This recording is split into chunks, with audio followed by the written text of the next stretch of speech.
What's up guys, this is Rosa. Thank you so much for watching. If you like what you see, subscribe, comment below, feel free to share this.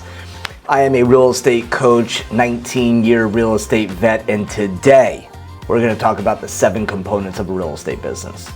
There are 1,000 ways to run a real estate business, and these are the 7 principles to build a foundation to grow your real estate business as high as you'd like. Think of this as digging deep, having a sound foundation, and building your business up as long as you can crush these 7 components of a successful real estate business. Let's get into number 1, prospecting. Prospecting is simply having conversations with people about real estate. There's 2 types of people in the world, people you know and people you don't know. Your job every day is to take people you don't know, turn them into people you know, and then take the people that you know and turn them into raving fans. Or another way of saying that is create emotional proximity. Emotional proximity says whoever's closest to a person when they are ready to do business gets the sale. So with prospecting, we are taking people that we know, turning them into raving fans, and taking people we don't know and turning them into people that we know. Now, there are 3 ways to generate business in real estate. You can pay for it, buy it. You can wait for it, which is pray that your phone's gonna ring, or you can go out there every day and earn it. Next, there are people in your area every day, every single day, who wake up, look at their significant other or themselves and say, I'm selling my house, I'm moving, I wanna buy a house, I am going to get involved in real estate. Some already know a real estate agent, others don't. So think of this train that's moving just like this, and your job every day is to get in the way and have an opportunity to have a conversation with them about helping them achieve their goal of buying, selling, investing in real estate. So again, you can buy that opportunity, or you can go out there and earn that opportunity by finding the people who are looking for you. So prospecting is a skill. It's your ability to show up every day and understand that tracking your numbers is the evolution of duplicating results. So why should we track our numbers? Well, we would want to know how many transactions we've closed. We'd want to know how many clients we need to have to close a certain amount of transactions. We would want to know how many appointments that we needed to go on to earn a client, and how many conversations we need to have to schedule an appointment. And so learning how to track numbers, have the discipline of checking them out, looking at them, analyzing, does so many awesome things for your business. Like, 1, gets you ahead of a market shift. Because if you know every 12 homes you put a deal under contract, and all of a sudden your last 3 clients, you're at 22, 26 homes before they write an offer, you're probably getting ahead of a market shift. If you know every 9 out of 10 listings sell, and all of a sudden you got listings that aren't moving, well, now you know the market has shifted. We have to work on pricing. And so tracking your numbers is absolutely a key component to your ability to stay ahead of a shift and duplicate your business, because if you know how many conversations it takes to schedule an appointment, hit those numbers, and then double them to do double the amount of business. As long as you're growing your skills, tracking your numbers, prospecting is the foundation to a real estate business. The last part of prospecting is know who your avatar is, know who your client is. Are you looking for for sale by owners? Are you looking for expireds? Are you looking for have-to sellers? Are you looking for first-time home buyers? Who specifically is it that you're going after? And then what are your numbers and your discipline to find them? I brought up have-to sellers. Let's dive into that. A have-to seller is someone where the sale is outside of their control. There are the 6 D's of have-to sellers: death, divorce, debt, the job, diapers, diamonds. These are the 6 have-to sellers, where the sale is outside of their control. We'll break that one down. Death. Kids inherited the property. They're not renting it out. They're selling it. Divorce. It's part of the divorce. Part of this deal, they are selling the property. Debt. I can't afford the property anymore. Insurance got too high. I can't afford the payments anymore. I lost my job. There's so many variables to where we can help people solve that problem, but also if the problem is too large, help them sell the property. The job, that's a relocation. So I'm not gonna say 3 Ds and an R. The job is a relocation. They're selling the property. Diapers, hey, we're in a studio. We just had twins. We can't have 3 people in the studio. We're selling the property. We're moving. And the last one is diamonds. We're married. We're moving together. We got 2 properties. We're not gonna rent one out. We gotta move. Have to sellers is the key to prospecting, finding the motivated and those that you can help at the highest level. Number 2 would be lead follow-up. And lead follow-up is simply your ability to help people move down the conveyor belt. So the first step of lead follow-up is knowing what your definition of a lead is. And the more clear you are with your definition of a lead, the more transactions you'll do. And so my definition of a lead when I sold real estate was someone who was ready, willing, and able, who is qualified, who is willing to work with me, and who is looking to do business within the next 60 days. That time frame of 60 days is one of the most key pieces to this entire puzzle. And the reason that it's important is because the larger that time frame, the less transactions you'll do. The shorter the time frame, the more transactions you'll do if you understand the principle of I have to have a certain amount of people at all times in my pipeline who are looking to do business within 60 days to close a certain level of business. I have a great client of mine out of Ohio who has a goal of 100 closings as a single agent. Well, with 100 closings, that's 8 per month or 2 per week. 2 for all year. In order to have 2 closings every single week, his definition of a lead is they have to be willing to do business within 14 days. Because if he has people who are looking to do business 3 months from now or 2 months from now, the amount of follow-up with them are going to suffocate or cloud his ability to find the people or work with the people who will help him achieve his goal. So it doesn't mean that we don't help the people or communicate with folks that are 9 or 3 months out or 90 days out. We do, but we have to be fanatical in our definition of who we can help today so that we can hit our goals depending on what your goal is. So defining a lead is step number 2. Understanding what lead follow-up means to your business is component number 2. For lead follow-up, a simple question is hey, we spoke last week, you said that you were waiting until over the weekend, and I guess my question is your goal to still move to blank? Yes, can we meet today? Simple lead follow-up strategies like that will help you move your business forward. Is your motivation still there? Can we meet today? Component number 3 of a real estate business is your ability to qualify or pre-qualify. This skill is so important because it saves you time, energy, and keeps your motivation high, because there's nothing that sucks motivation out of a professional salesperson than working with unmotivated people. So in this particular tactic, understanding how to find the motivated, qualify the motivated, help them achieve their goals becomes seamless when we understand the skill of qualifying. Simply qualifying means we know what their motivation is, we know what their needs, wants, desires, and we can help them achieve their goal because we are clear in what their goal is and their goal matches our skill set and our value proposition. The 4th component of a successful real estate business is understanding your presentations. Listing and buyer presentations, consultations is vital to a successful real estate business.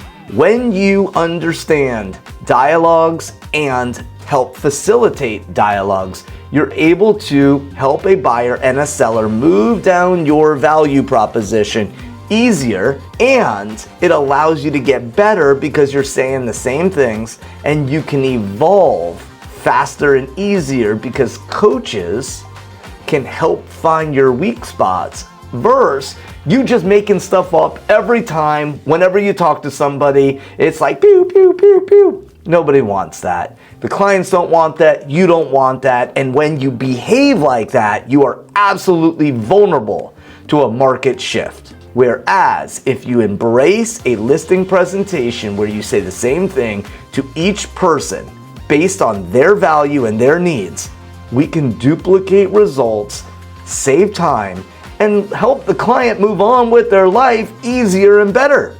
We'll also help sellers understand pricing. We'll help buyers understand how to write stronger offers. We'll help everybody feel comfortable and confident that we're the right business for them to solve their goals. The key to listing presentations is simply to show up, pay attention, actively listen, ask great questions, and be there for them, not you and your agenda. Simply say the same thing, walk them through, and answer all of their questions. Because remember, an objection is simply a question in the mind of the consumer, and you can eliminate a lot of objections if your presentation is built on objections you've gotten in the past and the temperature of the market. Number 5, pricing. This skill wasn't necessary after COVID. Why? Because everything sold. You just put a price out there and it caught it. Today, across the country, pricing has been more important than ever. Pricing property is a skill.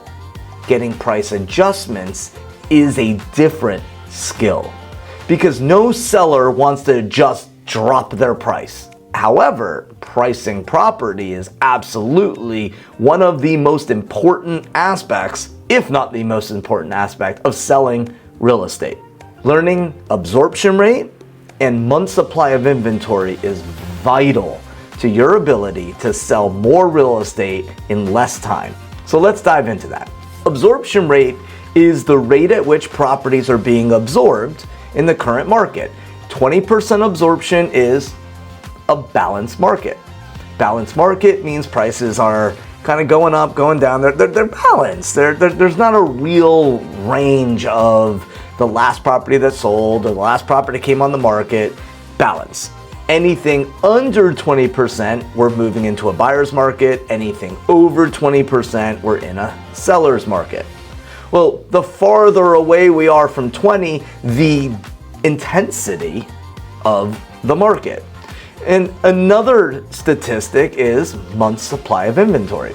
Month supply of inventory says the amount of months at which it will take at the current pace to sell everything that's on the market. So if there's a 22-month supply of inventory, it means that at the current pace, if no other homes come on the market, it's going to take almost 2 years to sell everything that's on the market. If we have a 22-month supply of inventory and we take a 6-month contract, if we are not priced right, there's no chance it's going to sell because the inventory is growing.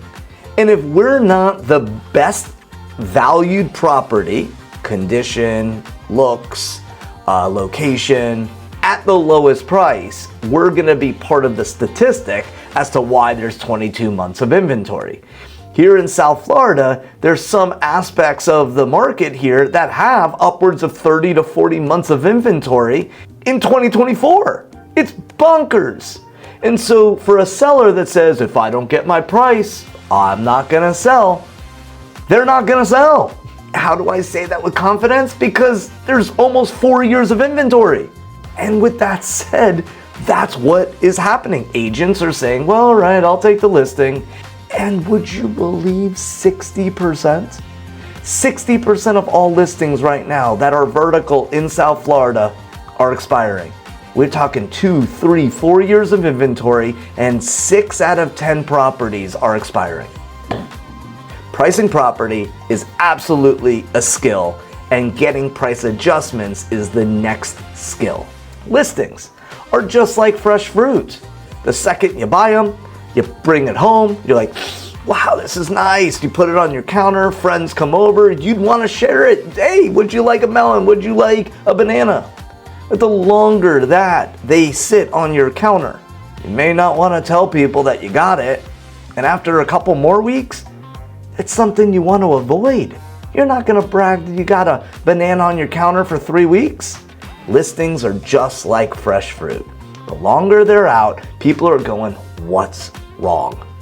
Avoid rotten fruit syndrome when it comes to pricing property. Pricing property and getting price adjustments are skills.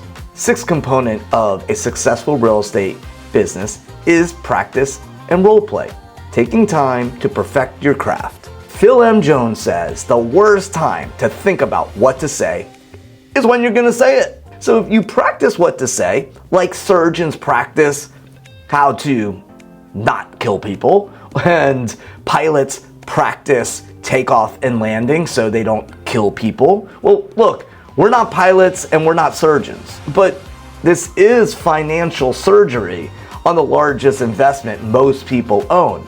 So just winging it probably isn't the best way to build a successful real estate business, which is why number 6 is taking time to practice, study, and rehearse what to say so you can help people make the right decision for themselves by asking questions and not running your mouth and not just making stuff up because you don't know what to say. Professionals practice what to say so they don't make stuff up. Be a professional, practice, which is why it's number 6. Number 7, probably the most important of all, which is follow a schedule.